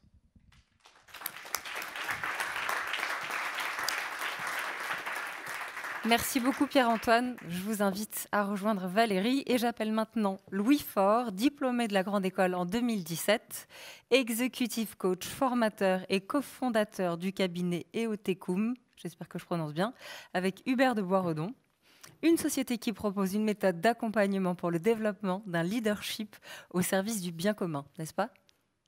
On vous écoute. Tout simplement. Ça marche? Vous m'entendez? Super. Déjà, je veux dire que je suis très, alors pas surpris, mais très touché du degré de sincérité et d'honnêteté qu'on a eu ce soir. Honnêtement, je trouve que c'est très précieux, donc merci. Pierre-Étienne, tu es sorti en 2015, non? C'est ça? Ah, mais c'est ça, on était à Denelou. Ouais, le visage me dit quelque chose. Non, je suis très heureux d'être là. J'ai un peu revu ce que je voulais dire, pas trop quand même, heureusement. Mais on m'a demandé de témoigner ce soir à partir de ce qui a pu un peu dans la veine de ce qui a pu se dire ce soir. Peut-être apporter un éclairage aussi d'un vécu personnel et tirer quelques enseignements. Je vais essayer de faire ça sur le même ton un peu de justesse, je l'espère, que ce qu'on a entendu jusqu'à maintenant. Donc, je suis entré à HEC assez proche de ce que dit Valérie. Voilà, j'étais bon élève, père entrepreneur. Qu'est-ce qu'il y a de plus prestigieux dans le domaine du management, business et prépa HEC? Ok, ben on va essayer. On a essayé fort, j'y suis arrivé, je suis très heureux de ça. J'entre dans l'école. Et ben maintenant, quoi? Alors j'ai un cher président de l'école qui me dit « C'est bon, tu es l'élite de la France, tu as réussi ». Ça ne me répond pas trop à ma question. Maintenant, quoi? Et donc, une première année sur le campus où j'ai eu la chance de partir en échange parce qu'une amie m'a vraiment donné une claque en me disant « Louis, tu ne vas pas rester sur le campus faire les assos, c'est pas toi, tu pars à l'étranger. On s'en fout si tu reviens et personne ne te connaît, c'est pas ça qui est important. » Vous voyez, un premier range sur ma route. Et je me retrouve dans un voyage assez itinérant en Asie, dans des échanges et tout, et découvrir que je grandissais énormément au contact de gens très très différents de moi, qui ne connaissaient pas ni HEC, ni toutes les citations que je pouvais leur sortir, qui voyaient autre chose. Je reviens sur le campus, je vois les carrefours. Vous imaginez le décalage de voir mes amis qui font la queue pour poser les CV devant des boîtes qu'ils ne connaissent pas, avec le même CV, le même costume, avec des jeunes qui viennent de sortir. Sans jugement, en tout cas moi, ça ne sonnait pas avec la même vie que ce que j'avais senti dans ces voyages. Et donc, je ne suis pas allé à ces carrefours, ça n'avait pas de sens pour moi. Donc mes amis me disent, oui, très bien, alors tu vas faire quoi? T'es gentil, Louis, on t'aime bien, qu'est-ce que tu vas faire? Et je n'avais pas vraiment de réponse, et je me suis laissé inspirer par la dernière chose que j'avais en tête qui me donnait beaucoup de vie, qui était ce voyage en Asie. Tiens, on va retourner dans un pays émergent, et on va revivre quelque chose d'un peu proche, c'est-à-dire de me confronter à des gens très différents. J'ai eu la chance de tomber sur cette ONG qui postait les offres de stage à HEC, aux Philippines, qui travaille avec des fermiers. Et donc j'ai débarqué aux Philippines et je me suis mis à élever des poulets. Ça avait beaucoup de sens pour moi. Quand je suis arrivé dans cette ferme, vous voyez parfois ces sensations où je suis là où je devais être. Je connaissais déjà cette ferme, j'ai appris la langue très vite, je connaissais les noms. Là, clairement, on peut dire que j'étais à ma place, j'avais la bonne hormone, ça coulait à flot. Tous les soirs, je me disais, mais de quoi j'ai besoin de plus ici, là, maintenant? C'était fécond, vous voyez, tu parlais de Noémie, tu parlais de fécondité aussi dans l'entourage. On sent quand on a notre place, ça bouge, c'est fécond. je reste là-bas finalement quelques années. Je vais rester 6 mois. Ça avait du sens, c'était aligné, c'était puissant, j'apprenais beaucoup. Je pense qu'à ce moment-là, mon axe, disons que ce qui faisait sens pour moi, c'était de me former au contact de personnes très différentes. Aller écouter un peu, tiens, qui je suis, qu'est-ce que je vaux là. Maintenant, je sais conduire une moto, je sais manier une machette, je suis un vrai homme. Voilà, il y avait des choses un peu plus profondes, mais il y avait aussi des choses très superficielles comme ça. Et puis petit à petit, je perdais un peu mon enthousiasme, tu vois. Ça commençait à être répétitif. Ces conférences que je faisais sur l'entrepreneuriat social où je vendais à tout le monde mon projet de poulet, qui était hyper convaincant. J'allais sauver des vies, c'était très convaincant. Mais c'était intelligent, c'était sur le papier, ça faisait sens. Mais au bout d'un moment, il n'y avait pas la même fécondité, pas le même enthousiasme, on n'était plus tout à fait au bon endroit. Mais très dur de se le dire, je n'avais pas le recul. Et comme tu disais, Pierre-Étienne, il a fallu un peu un drame, quelque chose qui m'a réveillé, un électrochoc très fort, vraiment, qui me faisait réaliser que, attends, tu n'aurais pas dévié un peu ton axe? Pourquoi tu es venu au départ? Tu es venu pour rencontrer ces personnes. C'est la rencontre avec ces fermiers qui t'a dit, je vais élever des poulets avec eux, ça va être génial, et c'était génial. Et aujourd'hui, tu passes plus de temps sur des plateaux télé à parler tagalog pour inspirer tout le monde aux Philippines que vraiment faire quelque chose. Et donc, j'avais quitté mon axe. J'avais quitté cette ligne de crête. J'étais parti en déséquilibrage. Pourquoi? Parce que la question de l'ancrage, et j'aime beaucoup ce que tu dis, Denis, la question de l'ancrage, en fait, n'était pas tout à fait vraiment posée. Et c'est ce qui manquait à HEC à l'époque et ce qui est en train de changer. Et j'en suis très heureux. Et je suis très heureux de participer aussi à la dernière partie du programme. Et donc, à ce moment-là, OK, c'est quoi mon ancrage? Comment je le retrouve? Il est où mon axe là? Je l'ai perdu, je ne sais plus où il est. Eh bien, ça a été connaissance de soi, réécouter. Quand j'étais dans mon axe, j'étais en joie, j'étais enthousiaste. Alors, où est-ce que je suis en joie, où est-ce que je suis enthousiaste aujourd'hui? Eh bien, c'est venu très vite. C'était cet accompagnement que j'avais commencé à faire des volontaires, m'avait donné la responsabilité d'être un peu accompagnateur des personnes qui venaient. Là, je retrouvais de la vie, là, je retrouvais de la fécondité, je retrouvais de la cohérence. Il y a un truc là à aller creuser. En fait, quand je tirais le fil, ça m'emmenait à quitter cette ONG. Quitter cette ONG, ça veut dire quitter le Louis connu des Philippines qui élève des poulets, qui fait un projet génial. Plus personne n'allait m'inviter sur les plateaux, j'ai rien à raconter. On me proposait un TED Talk. Moi, j'ai dit, les gars, en fait, les poulets, c'était très formateur, hein, c'était le but. On n'a pas sauvé des vies. Donc, il y avait quelque chose à quitter qui n'était pas simple. Et j'ai mis du temps à quitter ça. Pourquoi? Parce qu'à ce moment-là, c'était un peu le début d'un travail. Quand on quitte ce qui on était, on a l'impression qu'on va mourir. On croit que le monde s'effondre sous nos pieds. On se retrouve dans cette peur où notre monde se réduit. Pourtant, la réalité, c'est que non, on ne va pas en mourir. Mais il se passe quelque chose en nous, soyons honnêtes. On ne sera plus rien après. Si demain, je ne suis plus le dirigeant hyper successful qui a ses entrées par ici et là, je ne suis plus rien. Et donc, j'ai commencé à ce moment-là, grâce aussi à Hubert de Borodon, qui est devenu un ami, un compagnon de route, un compagnon de chemin. On a commencé à s'accompagner l'un l'autre. Comment on peut être fidèle à ce qui est le plus précieux en nous et ne pas dévier comme ça, parce qu'on connaît aussi nos travers. Pourquoi moi j'avais dévié? Parce que la gloire, j'adore. Mais à une surface très superficielle, mais on a tous nos trucs. Moi, c'est très dur de résister à une scène comme celle-là face à des gens. Alors avant, j'avais envie que tout le monde ici ressorte en disant « ce mec, j'en ai jamais vu un comme ça ». Heureusement, j'ai un peu grandi, mais si vous vous dites ça, c'est cool, ça fera toujours plaisir. Mais je suis moins attaché. Et il y a toute la question du pourquoi c'est complexe. Denis disait c'est complexe. Pourquoi c'est complexe? Parce que quand on prend ces décisions qui sont justes, en liberté, on accepte de lâcher quelque chose. Si on veut vraiment se donner pour le meilleur, c'est qu'on doit accepter de lâcher un moment des attachements. Et ça, c'est difficile. Et donc, ce sur quoi on a travaillé avec Hubert, donc cet ami et associé, c'était comment on peut apprendre à aller plus loin dans cette connaissance de soi, ces deux piliers dont parlait Denis. Cette connaissance de soi de je sais ce qui m'anime dans le fond, mais je sais aussi ce qui va me faire dévier. Et comment j'y reste fidèle? La réalité, c'est qu'on doit partir du principe, non pas du principe, de la reconnaissance que seul, on a beaucoup de mal à résister à ce qui nous entraîne à côté. Ulysse, il avait bien compris, il a demandé à ses matelots de l'attacher au mât, parce que Ithaque, c'est plus important que les sirènes. Et tout le monde sait que la cire dans les oreilles, ça ne marche pas très longtemps. Et donc, on a besoin de ce qu'on appelle des compagnons. Donc, on a développé un concept qui est le compagnonnage, qui est d'abord une expérience qu'on vit avec Hubert. On a 30 ans d'écart, c'est génial. Là où il est libre, je ne le suis pas. Là où moi, je suis libre parce que je n'ai pas un statut à défendre, lui ne l'est pas. Et donc, on se confronte. On parlait de confrontation tout à l'heure. ce qui nous aide à rester fidèles à nos ITAC, c'est qu'on a des matelots qui nous attachent à notre mât. Rappelle-toi de ton ITAC. Rappelle-toi que les sirènes, tu les as identifiées, tu sais très bien où elles sont. Bah là, tu es en train de tomber dedans. Bah, je te donne une claque. Allez, tu as 30 ans de plus que moi, ou tu en as 30 ans de moins. C'est pareil, on est les mêmes. D'où le compagnonnage. On vit la même chose et on chemine. Et là, je suis très heureux de retrouver Valérie ce soir, parce qu'elle a expérimenté avec nous et 35 étudiantes de dernière année un compagnonnage. D'ailleurs, vous serez tous invités pour les prochaines années, les alumni dans cette salle, à y participer.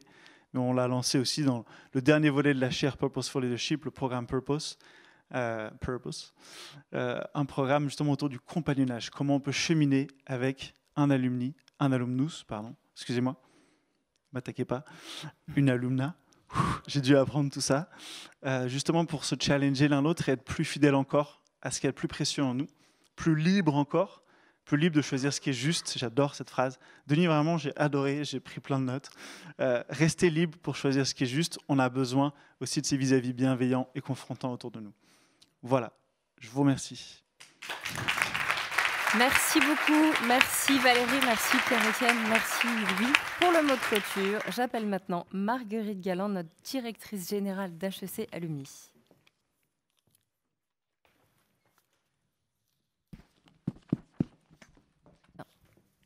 Merci Daphné. Alors moi aussi j'ai pris plein de notes. Bonsoir à tous, c'était passionnant. Je remercie tous les intervenants de ce soir pour les échanges particulièrement enrichissants, riches de sens, éclairants. On a dit tout à l'heure, le sens éclaire le travail. Ben, je crois que ce soir, on est un peu éclairés, nous aussi, par tout ce qu'on a entendu. À titre personnel, moi, tout ce que vous avez dit résonne beaucoup. Je retiens finalement les trois grandes dimensions qui sont celles que tu as rappelées, Cécile, du centre. Être soi, être avec, être pour. Finalement, être soi, ça commence par là, se connaître quand on est dirigeant, quand on est futur dirigeant, quand on est étudiant à HEC, qu'on se pose des questions, ben ça commence par soi, par aussi cette hygiène de soi, savoir s'écouter, savoir être bien avec soi-même, avec sa santé mentale, avant de pouvoir le répercuter sur les autres. Se connaître, c'est aussi apprendre ses incohérences. Denis Machuel l'a rappelé, on en a plein.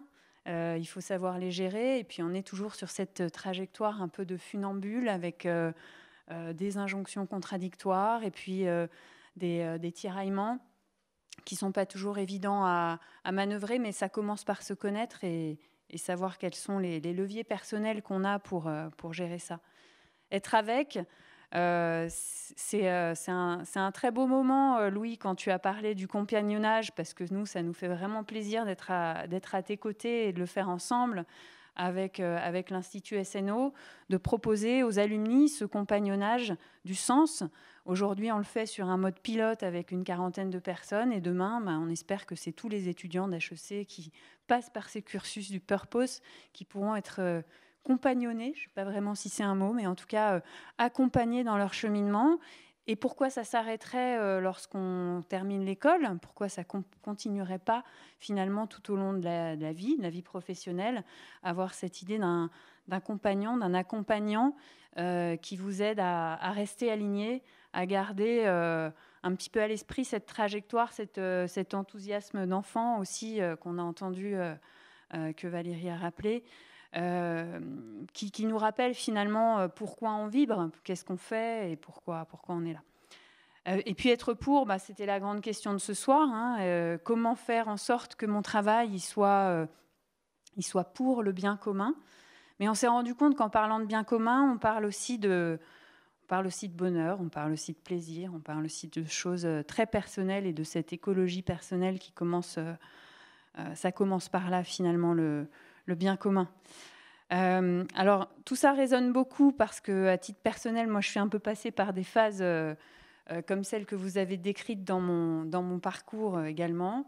Et aujourd'hui, je suis très fière de diriger l'association, d'être responsable d'une soirée comme ce soir, pour laquelle je voudrais vraiment remercier les équipes Géraldine, Mathilde, Marine, toute l'équipe HEC Life Project qui a énormément travaillé pour rendre possible ce festival. Je voudrais remercier Daphné, notre maîtresse de cérémonie, qui l'anime brillamment. Tous ceux que vous avez peut-être moins vus ce soir, mais qui ont contribué à cet événement, à rendre ça possible.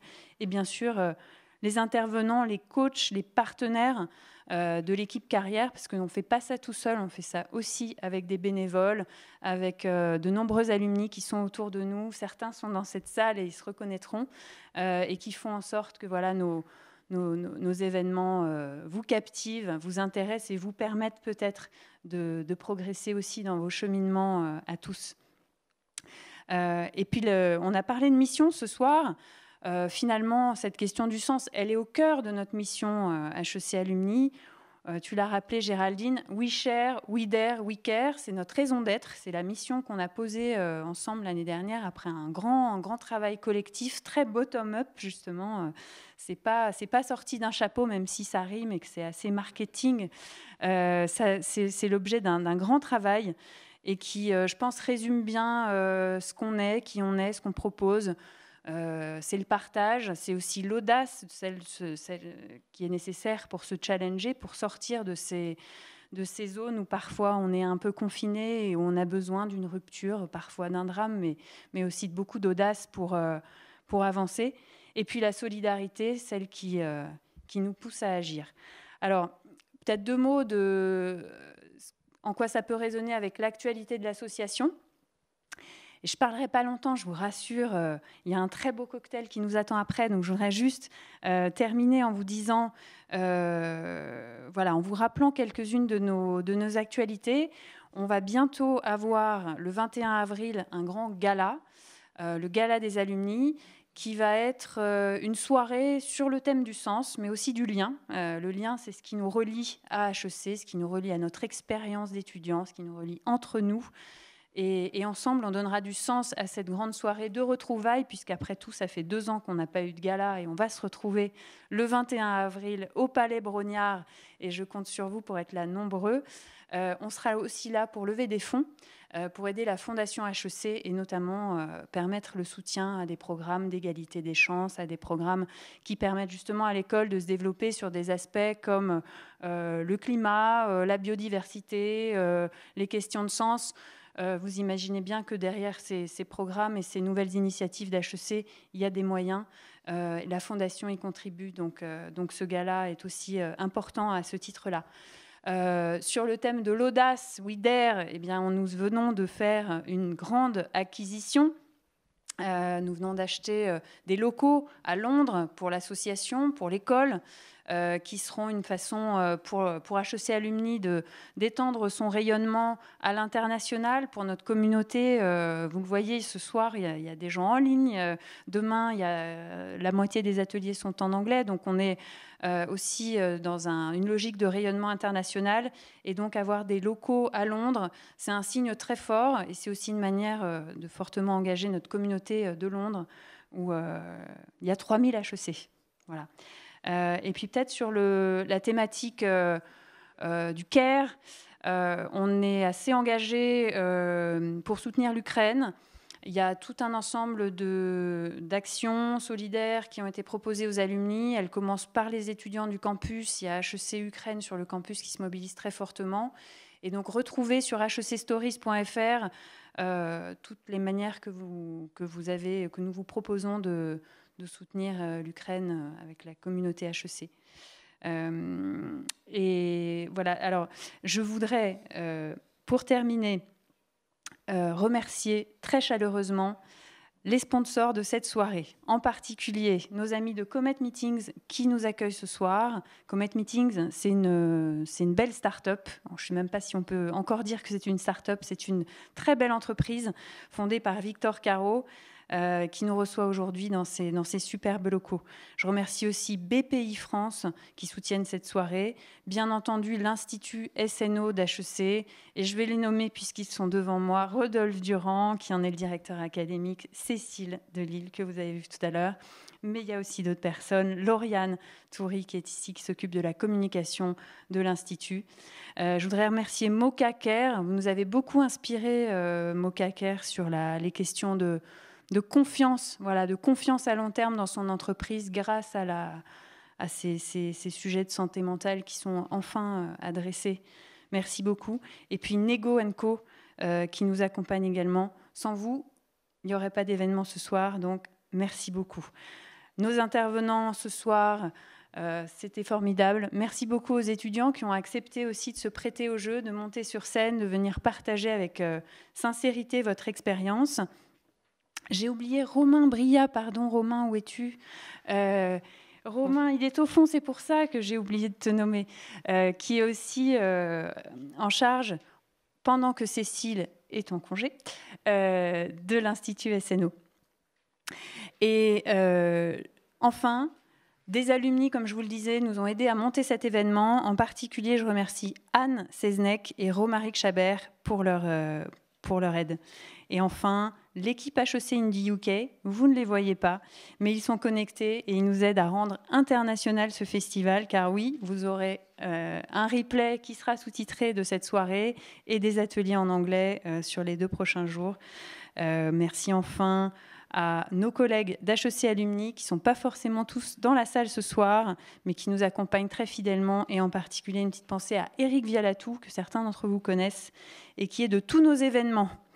Alors, le festival continue en ligne demain, mardi et mercredi pour 2 jours d'ateliers, de table ronde et de speed coaching qui s'annoncent aussi riches que passionnantes. Alors maintenant, pour ceux qui ont la chance d'être dans la salle, place au champagne, au cocktail, au networking. Pardon. Nous pouvons également continuer à échanger sur Zoom avec les diplômés qui sont à distance. Et nous faisons le plaisir aussi de vous retrouver dès demain. Merci beaucoup.